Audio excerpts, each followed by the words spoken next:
right. Welcome everybody to our workshop with Alexa Smith and Courtney Brown. I'm so thankful for them for giving their time and talents today and for you all for joining us. They're going to be talking about how to become an artist citizen. And they are both from the Kentucky, from Louisville and Lexington area. We're both in Louisville Youth Orchestra, both YPath students, like some of you all here. So I know that there'll be a lot that we can learn from their journeys today. So without further ado, take it away. Thank you all. Well, thank you so much for having us. We're really excited. You know, we're hometown girls, so we're really excited to bring whatever we can back home. And we're both really proud to be from such a rich arts community as Louisville is. We've both lived all over the country, Chicago, New York, DC, and I think we now know really clearly that the arts scene in Louisville is extremely special and valued. And I started playing at Louisville Academy when I was probably some of your ages. And it's still like very special to me. So thanks for having us. We're gonna talk about what you're gonna do in your life, no matter if you're a musician or you're not a musician, in terms of how you spend like the 10 days or the 10 hours a day of your work life. Because that is not what determines whether you're a musician or not. I have bad news and good news. You'll always be a musician. You can't unlearn it now. So we have chosen different paths for ourselves, but they're really centered on how we grew up being musicians, and we believe that we're better for it, and we offer something different to the world by drawing on our musical experiences. So we're just going to give you a little some intros, and then we sent some questions in advance that we're going to talk through ourselves, and then we want to hear how those things fit into your lives maybe. So I am now working at Manhattan School of Music. I'm the chief of staff and assistant vice president here. Manhattan School is a conservatory, so that means all of the students here major in something musical. We don't have math, we don't have English, we just have performing. So it's a very loud school. It's wonderful. When I was growing up in Louisville, I wish I could spend my whole day doing music. And when I came to Manhattan School, that's what I did. Turns out it gets a little exhausting, but it's really fun. And so I do things here like work with our board who helps support the school. And I also do things like work with the curriculum committee to decide what is taught in classes. So right now we're looking at things like, hey, do we only need to learn Beethoven and Mozart? Maybe not. Maybe we should learn Florence Price or some other things. Like what's maybe missing from our canon, right? And before that, I was a pretty active performer. So I was singing opera mostly and some musical theater too. And my last, full paying gig was at New York City Opera. And I stepped off the stage on my last performance and I was like, I think I'm going to be an administrator. This is really exhausting. So I got into marketing and did marketing in the opera world quite a bit, and came home to Manhattan School where I've been for a couple of years. And before that, just spent a lot of time hustling, as we say, being a singer and also doing a lot of jobs that pay the bills. So I worked in reception at an agency. I worked in pretty much every retail store in Manhattan, couple bakeries, very early mornings. But it's part of the deal, and it also comes in handy sometimes. If you're someone that knows how to use an Excel spreadsheet, comes in handy. So all of the experiences that we have, Courtney and I talk about this a lot, all of it are what we use when we are being creative. So you can't be a good performer and make really cool, interesting art that's expressive if you don't have anything to say. So all of what you do is of value, and maybe the way you play a phrase can be influenced by how the coffee was dripping that morning or something. But really staying in touch with those things is something that we talk about a lot. So that's all part of my journey, and I'm going to turn it over to Courtney.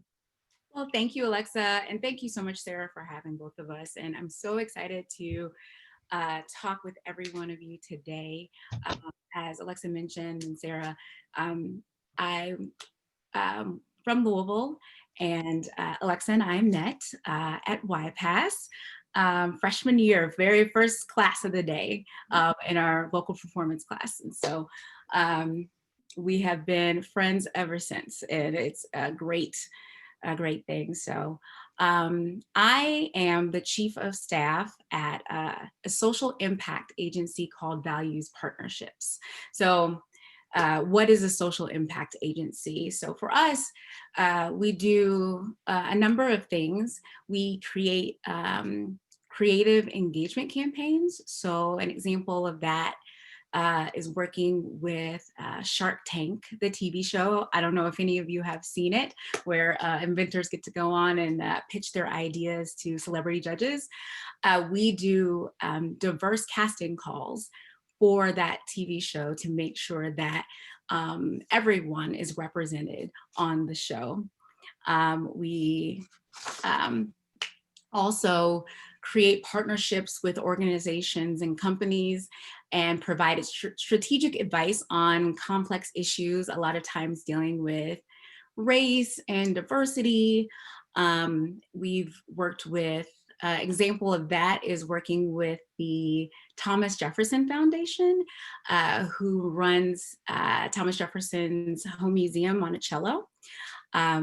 There's a lot of history that goes along with that beautiful place. And so just helping them figure out how best to provide the full story of history and have people have the best experience when they visit that institution. And then last, we also market and produce films and television.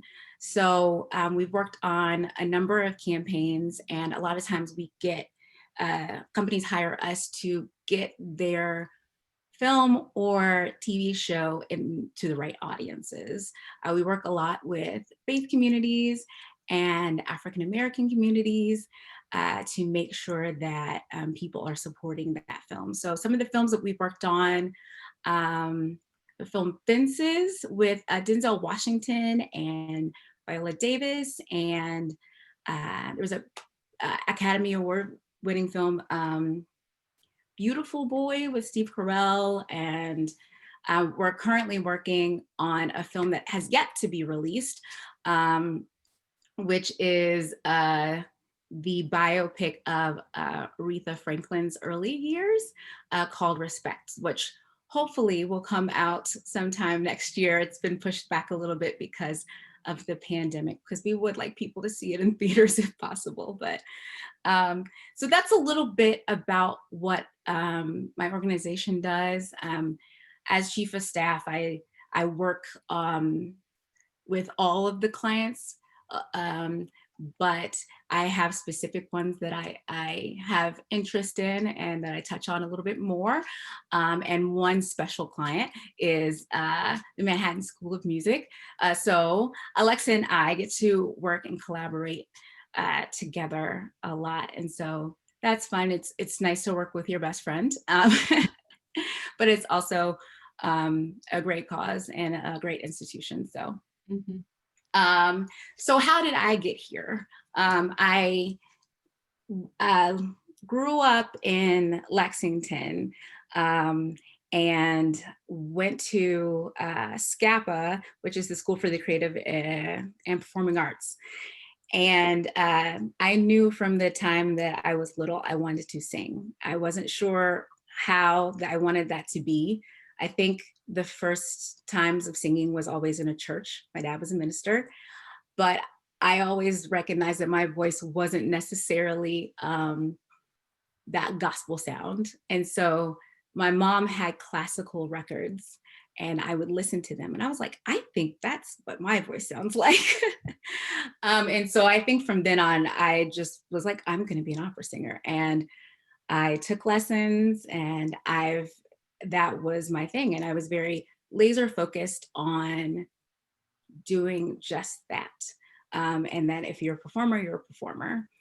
And that is the end goal. I've since learned that that's not always the end goal. I went to conservatory with Alexa at Chicago College of Performing Arts. And after the first year, I came back to Louisville. And while that was disappointing, it ended up letting me know that the performance world, while I loved it, wasn't my ultimate purpose. And that you have to have a lot of grit and determination to really be in that field. And I recognized that I had other interests, but I had never allowed myself to explore them because I decided that this is the one thing I wanted to do.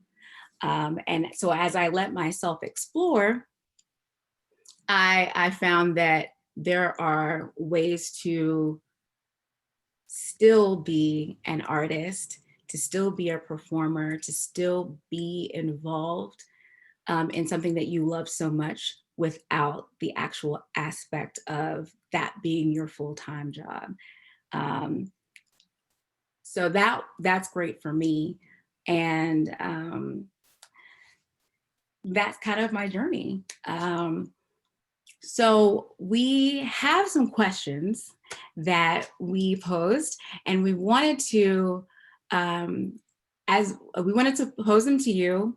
We're going to answer them first to kind of give you our thoughts about them, and then we want to know some of your thoughts.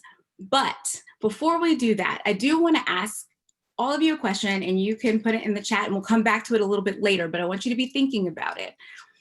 Think of one thing that you're really good at or that you're really interested in that is outside of the art that you study right now. So think about that, and we'll kind of come back to it and talk about it a little bit.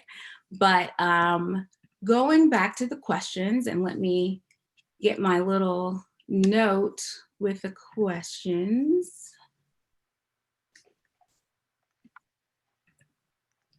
And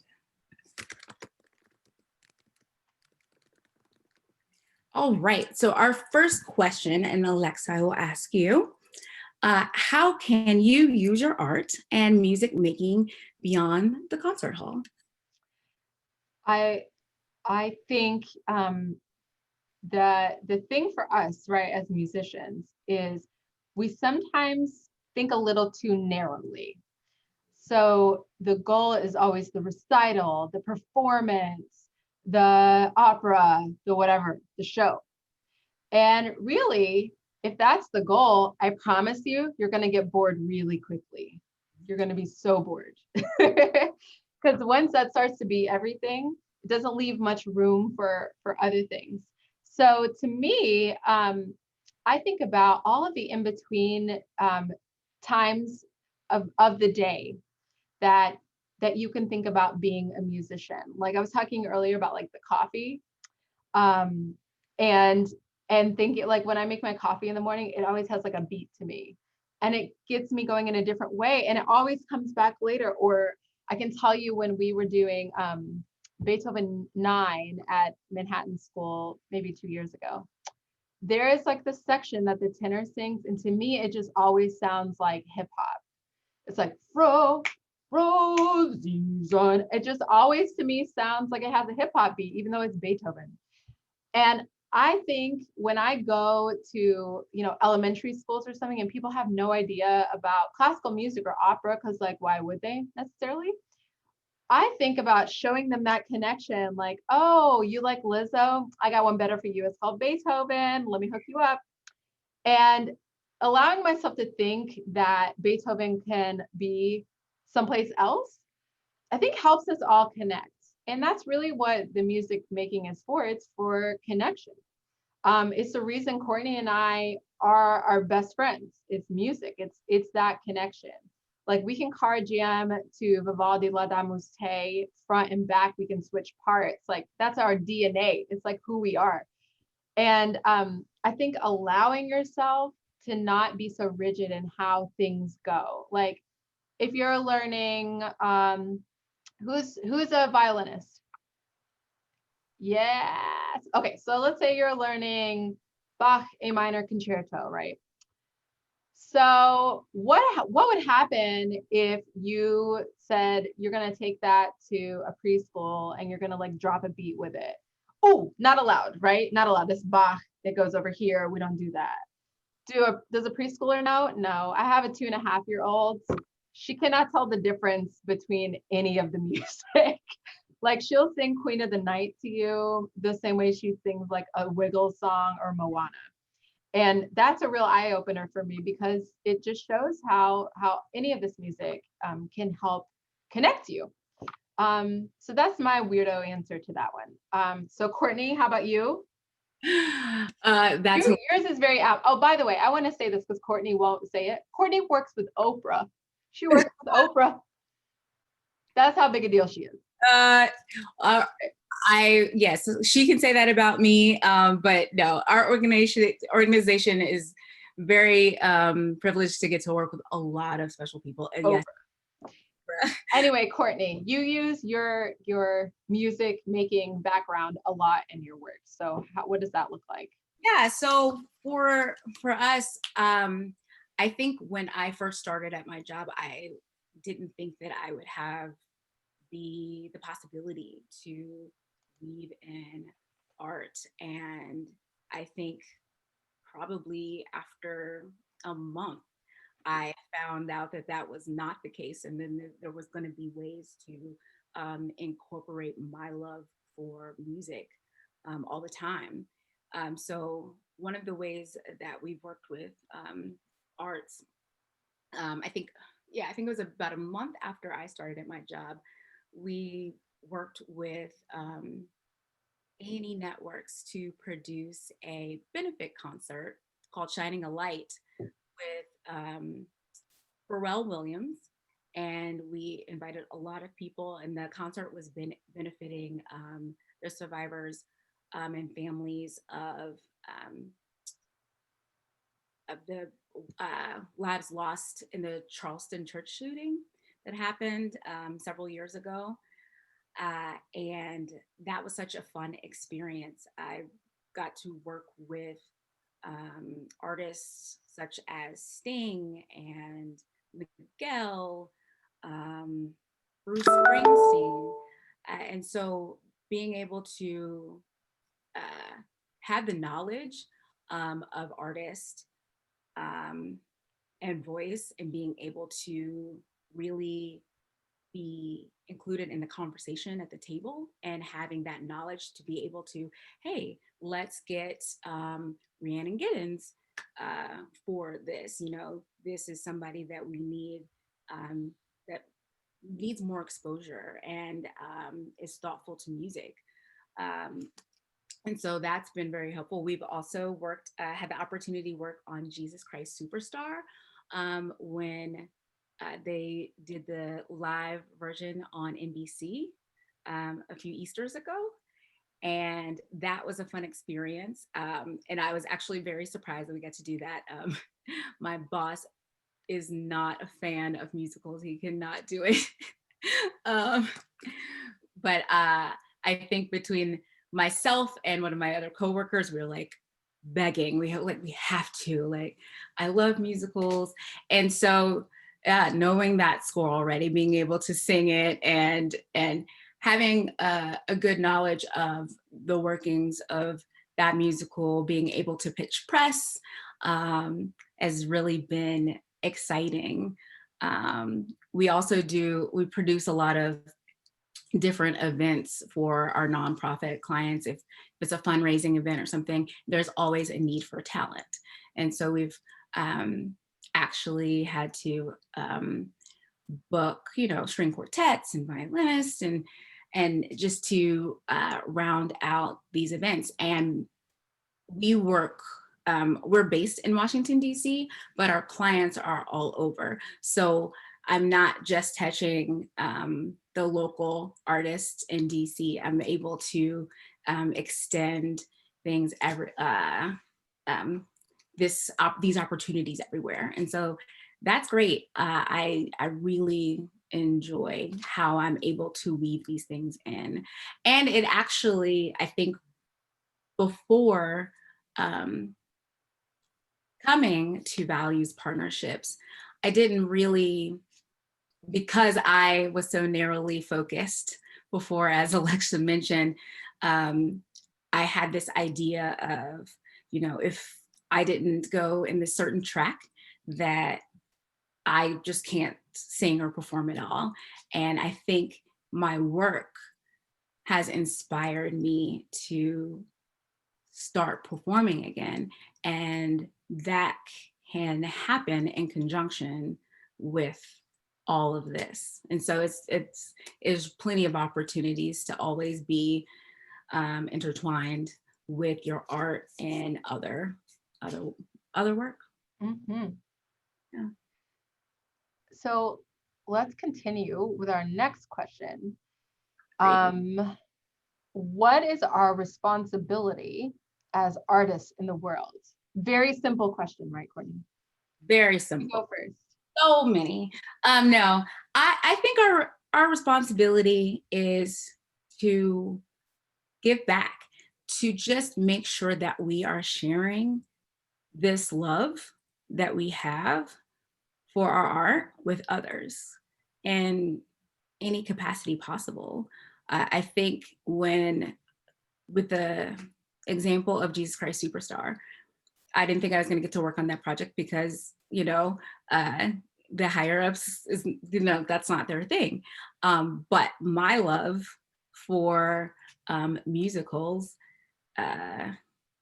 was definitely seen. And it's like, okay, well, we need to do this. This is something. And it ended up being a great performance. And there were several people working on that team, but I know that our work was really instrumental in making that a great product. Yeah.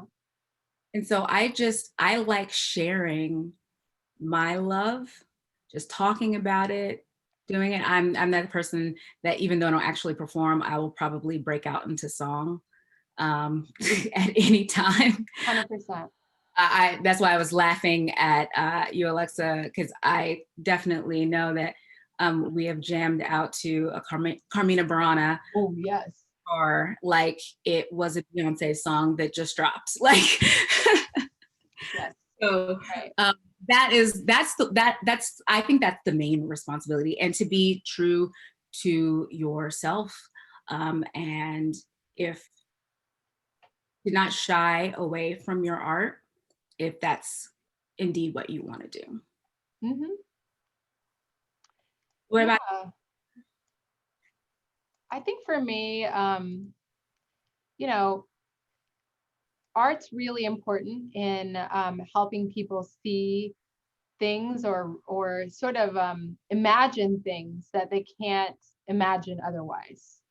And I think for me, for example, one of the reasons that I ended up being a singer and not a violinist is because I don't think I could see myself being a violinist because I couldn't see other people that looked like me playing the violin. And this is a long time ago. But it just didn't exist. And I wish it did because I loved playing the violin, but in the opera world, there's a lot of people who looked like me, who I could see being expressive, and I could really see that and connect to it.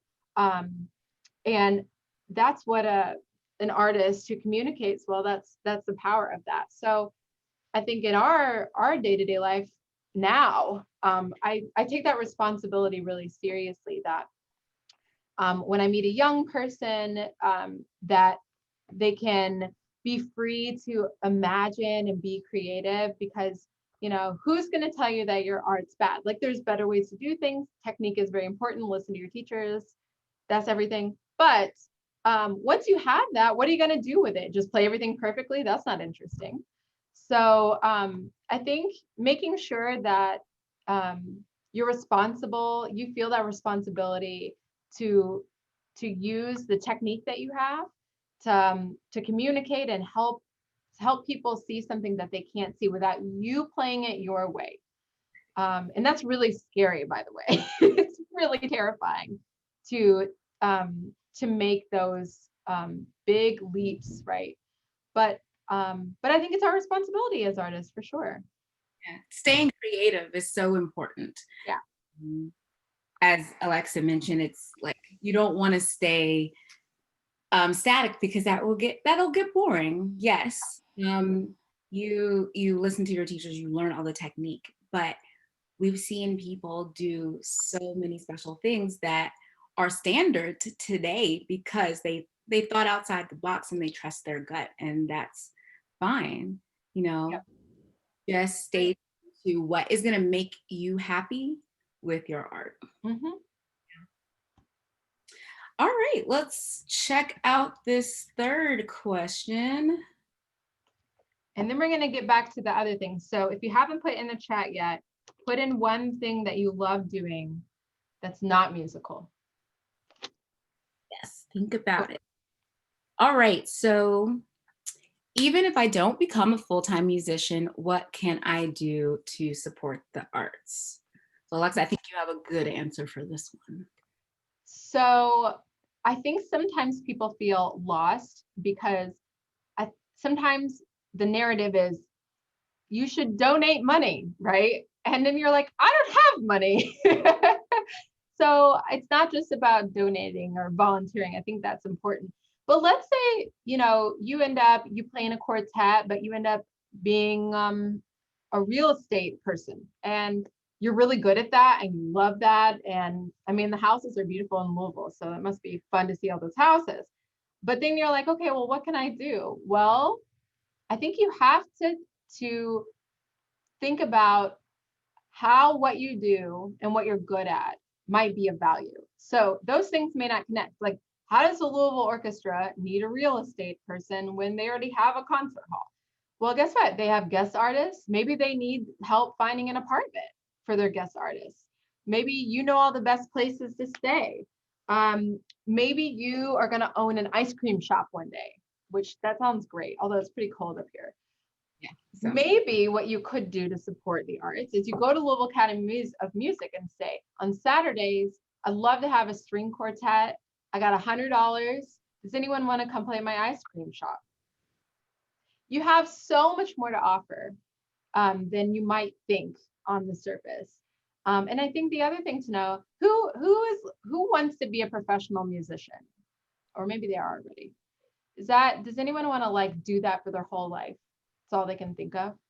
You guys are way too practical for that. Okay, great. Ahead of the curve.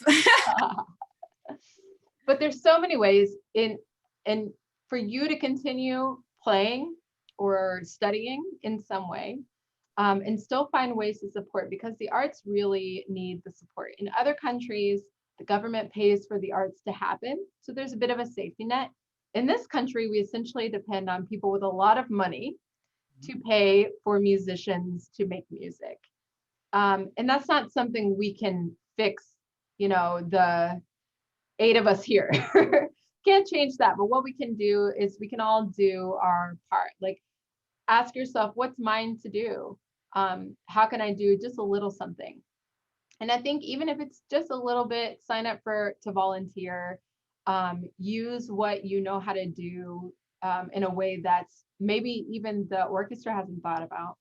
I think that all of those things have value, and it just takes a person who's willing to support the arts to figure it out. So be creative. You're supposed to do that anyway. Mm-hmm. What do you think, Courtney? Yeah, I completely agree with you, Alexa. I think that, volunteering your time and being creative, I think if you think about it hard enough, you can find any way, any small way. There's nothing too small that you can do to support the arts. But the thing that I've talked with you a lot about is ways to make sure that the arts are diverse.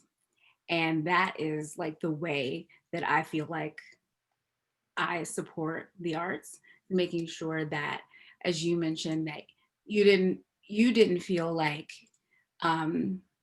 being a full-time violinist was your calling because you didn't see anybody that looked like you.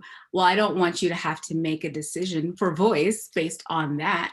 I want everybody to see themselves in every aspect of the arts. And so I'm able to do that in my work, but there's always something small that you can do. And I loved, Alexa, your examples of, especially the ice cream shop one, because I'm telling you, if I had a string quartet while I'm like outside, because we're going to be outside eating even when it's cold, that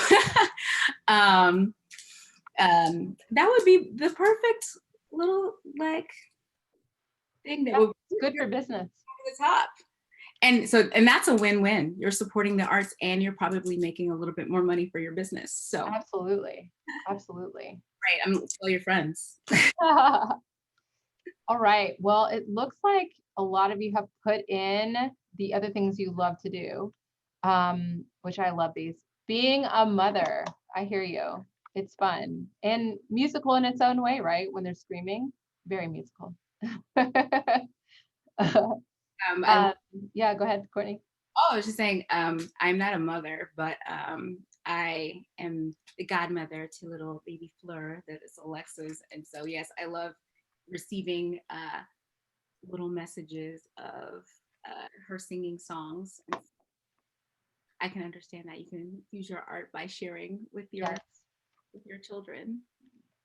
Although it gets annoying when for a while she couldn't really match pitch and it really frustrated me. The thing about it is that you probably get scared because you're like, are they never going to match pitch? Did I just have a baby that can't match pitch? I know. It's very scary. Very scary. Okay, so we have two cooks. Ooh. And what do you listen to when you're cooking? I'm very curious. Sarah and Rachel. And feel free to chime in. Everything, all kinds of music, or sometimes my children crying. Yes, also music. Yeah. Do you like to listen to not classical music when you're cooking? For sure, but I also listen to classical music too. It's it's always back. It depends on my mood.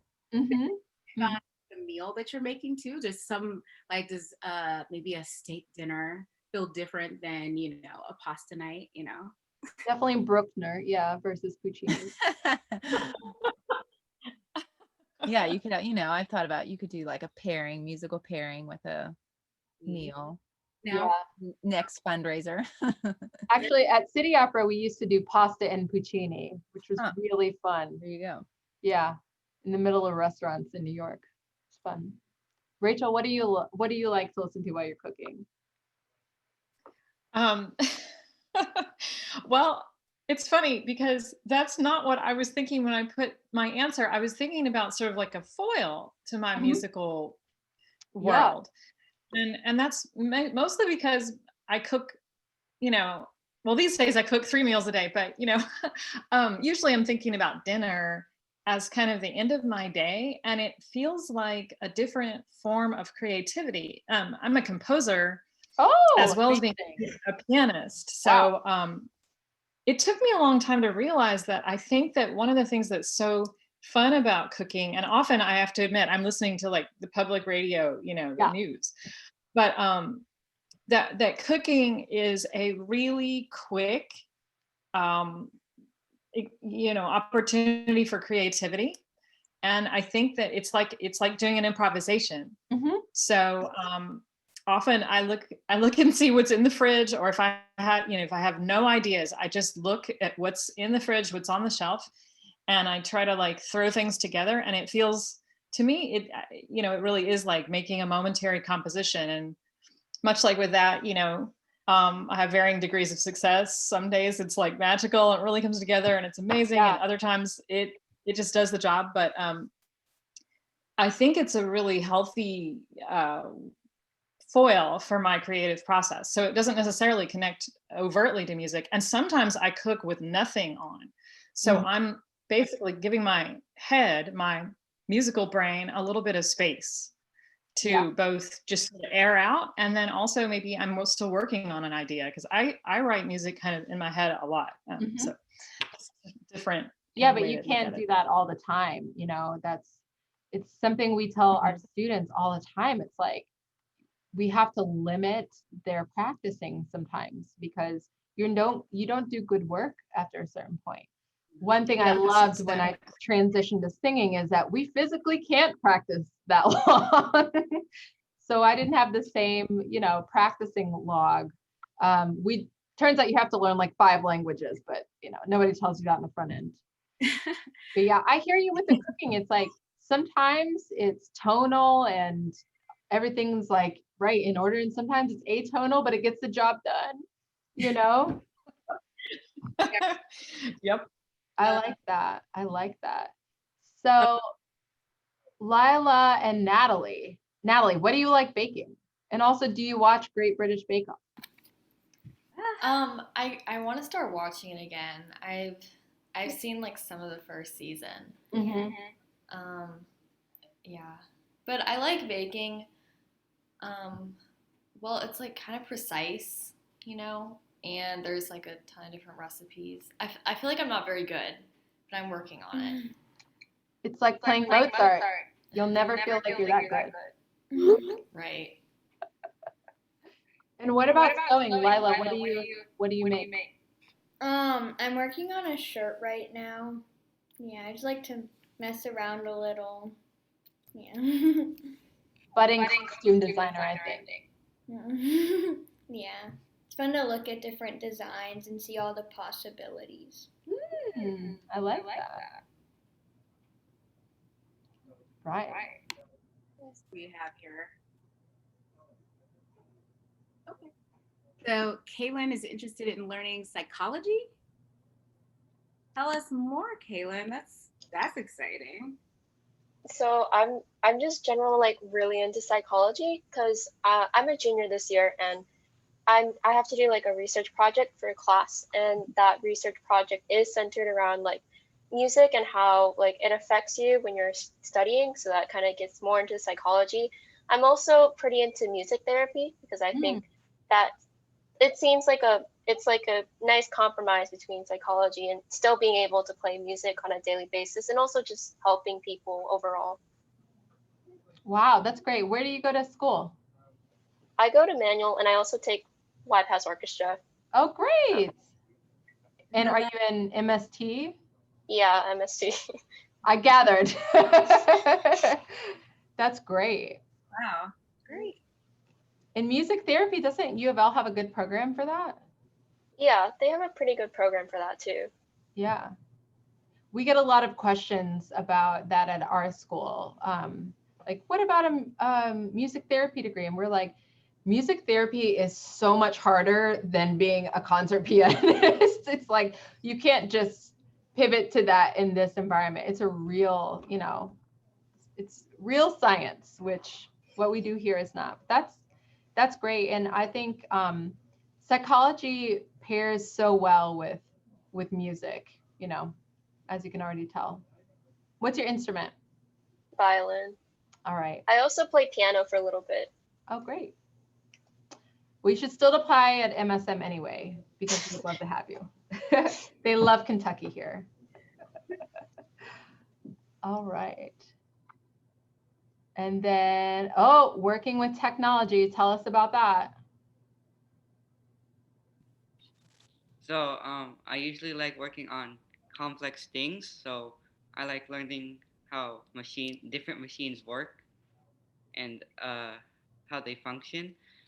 I also recently got into architecture and how buildings work, and it's really satisfying to like learn. That's awesome. Great. So when you like putting things together, is it like, like building things like robots? I've always see those building the robots, and I always think that's like the coolest thing. But it doesn't work that way.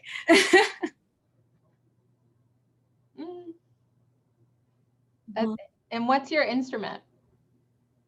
I play violin as well. All right. Love it. Love it.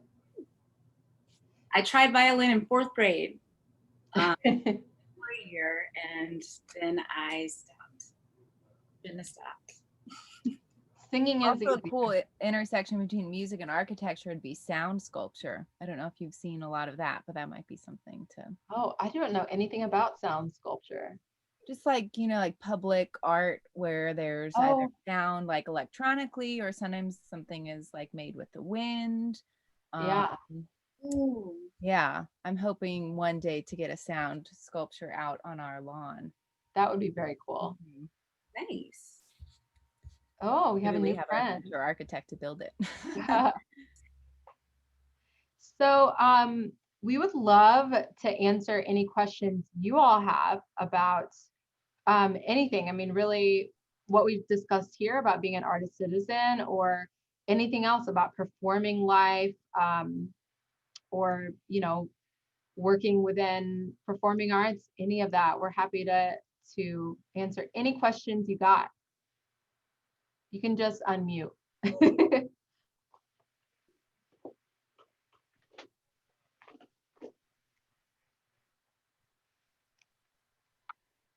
Anyone have questions? No questions. Yay. Sorry, I'm on a different computer. My name is Laura. I'm not Jason, actually. Got it.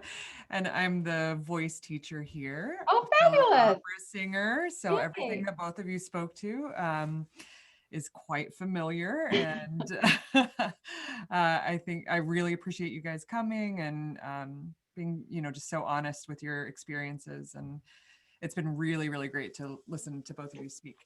One thing I think, Courtney, that you talked about was that being in the opera world takes a certain level of grit that you that was intimidating maybe. But what I wanted to say was that I think that the grit that you likely developed as an opera singer really carried over into being so successful in this other field in your work. And so I guess the question that I would maybe have, and maybe we can talk about this as a group or as students, is what other qualities have you seen in both of your positions that musicians have that seem to carry them well throughout the world outside of music? I think about this a lot, especially now as lots of musicians are finding other forms of work because of the landscape of the field right now. And I've thought a lot about what qualities we all have as musicians that have prepared us well for this, for other things. And both of you have now had this, I think, really successful experience outside and interconnected with the music world. Well, yeah, absolutely. I think discipline is one that is that I've learned and been able to implement in all aspects of my life, personal, professional. And I just really think that the ability to kind of focus and put my full energy into something for, hours at a time, which you learn with practicing and just kind of diving deep into everything, I think has been incredibly beneficial to me. I think when I was mentioning the grit, I think for me it was the combination of, for you to deal with any job that you have, for the most part, you want to love it like 100%. And I recognize that I think I do love it, but I hadn't allowed myself to explore any other interest at all because I felt like if I was going to do music, that's the only thing I needed to do. But I had other interests. I wanted to be a broadcast journalist, you know, to the point where I remember looking at the dual major at Northwestern of journalism and voice. And then I realized that would be incredibly taxing. Yeah. Also, I probably couldn't have gotten into Northwestern. Honest. But yeah, I think it was wanting to kind of explore who I was fully, to come back and then be like, oh yeah, this is absolutely what I want to do, without a doubt. I think once you have experiences outside of your art, it makes you appreciate it so much more. I think like when Rachel was talking about cooking, and you know how that kind of gives you creativity for composition, I think it's really important to always step outside of your art and do something else that also gives you joy, because that just expands your creative process and it recharges you to recharges your creativity, and it just makes you even better of an artist and have more depth and honesty to your work. Mm-hmm. Alexa. Yeah. I certainly agree with the grit. I think of it as like rigor, you know, like it's really rigorous. And I remember I was discussing with our board of trustees here one time about I'm in business school right now to get my MBA, and I have never taken math because I went to YPAS and we had math till the second year as a voice major. I went to 2 conservatories. We had no math. You haven't taken math since high school. That's crazy. Sophomore year of high school, so a really long time ago. And then I went to 2 conservatories, and you know, and then I basically balanced my checkbook. That was all my math. So it felt really scary to like take this really big important test to get into business school, but I know how to practice like really well. So I had my schedule out. My husband was dying because he was like, "Oh, you don't need the schedule." I was like, I know how this works. Okay. I know how to learn things. And I did. And I did really, I increased my math score like, you know, 70 points over a couple months, literally from just the rigor of understanding how to study, the types of breaks I need. But not only that, I didn't have to train myself to sit down and be serious with a schedule to study. It's second nature to me to put this time aside, you know, turn off distractions. I know how to do that. And I think that's where I saw a lot of my colleagues struggling who went to traditional 4-year colleges where they had math and it was more of a refresher. They didn't know how to sit down and do a test like that. And if you've sat in an orchestra, you know how to sit in place and focus for 90 minutes on a concert. Like, you know how to do that. You don't have to think about it. And it was really eye-opening to me to see the rest of the world struggle in something that should have been much easier for them. And I see also, you know, being in business school now, how sort of straight and narrow everyone thinks about things. And I don't have that perspective because my world is different and I come into their world and I see things they don't see. And this is a really important piece of diversity and surrounding yourself with different people with different ideas. I'm able to problem solve in a different way because my brain is wired music and we solve problems in a certain way. You learn all the skills you need being a musician. You learn how to follow a leader, right? You have a conductor. You learn how to work in a small group, equal parts when you're in chamber music. You're learning all those skills along the way anyway. It's just that there's not a class called leadership, yet you have a conductor always, or you have a section leader, you have a concert master. And I think all of those things are hidden. And I wish I knew that they were there more readily, but once you get it, that, and I was working in like a big marketing agency in New York City. Like it was really, I was a fish out of water, but then an Italian client would come in and I knew Italian and they were like, wait, what? Will you join this meeting, please?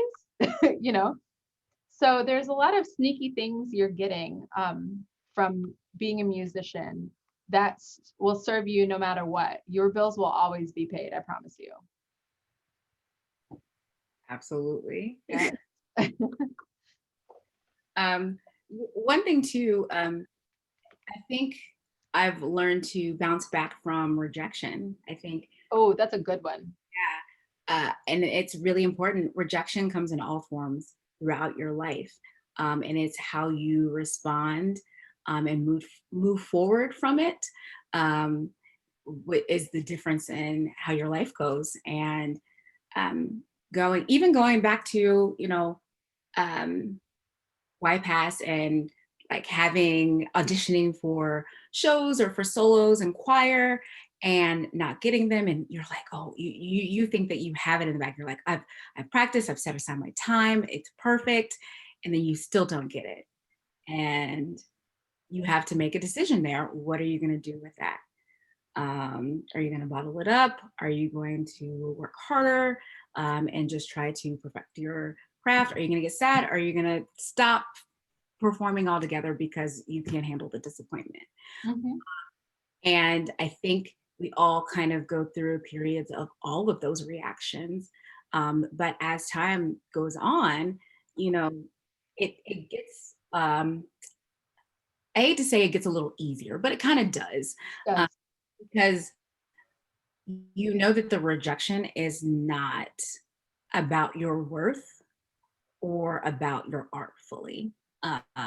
You are still valued as an artist and you're still very talented. You just weren't for whatever position that you were auditioning for. And that's okay. And I think that's really helped in other aspects of my career in life, being able to hear that and not necessarily take it personally and pivot and work on myself to make things better the next go round. Yeah, and I think also not allowing the disappointment to really harden you. I when the Met was doing Porgy and Bess, I got called in to sing for the Strawberry Woman, and I knew that they were going to go with one of the Lindemann Young artists, which was totally fine. I'm like flattered to get an email to go sing in that space, fine with me. But I remember like telling my husband, and he was like, "Oh my God, what if you get it?" And I was like, "Oh, I'm not going to get it. It's not about getting it." He was like, "What do you mean it's not about getting it?" I'm like, "It's really not. It's, I just want to go and sing a good audition." And I remember like getting to that place. I'm like, "Oh, my teachers have been saying that to me for 20 years." And I actually believe it now because, I'm so, most of the time you will be disappointed. And if you sort of reframe it and think most of the time, I'm not going to get it, it's not so disappointing. And it also makes those times when you do get it super sweet. I mean, the first Figaro I sang, Susanna and Figaro, and let me tell you, everybody and their mom, soprano in New York City, can sing a solid Susanna and Figaro. It is not a hard sing. It's a very long sing, but it's not that hard vocally. So you're going into an audition where probably like 200 other people have applied for that audition, or their agents have. I mean, when I got that audition, knowing that pretty much anyone can sing it, and they saw something in me that was so special about what I communicated that they picked me, please, I could have been disappointed for 10 years later just with that one job.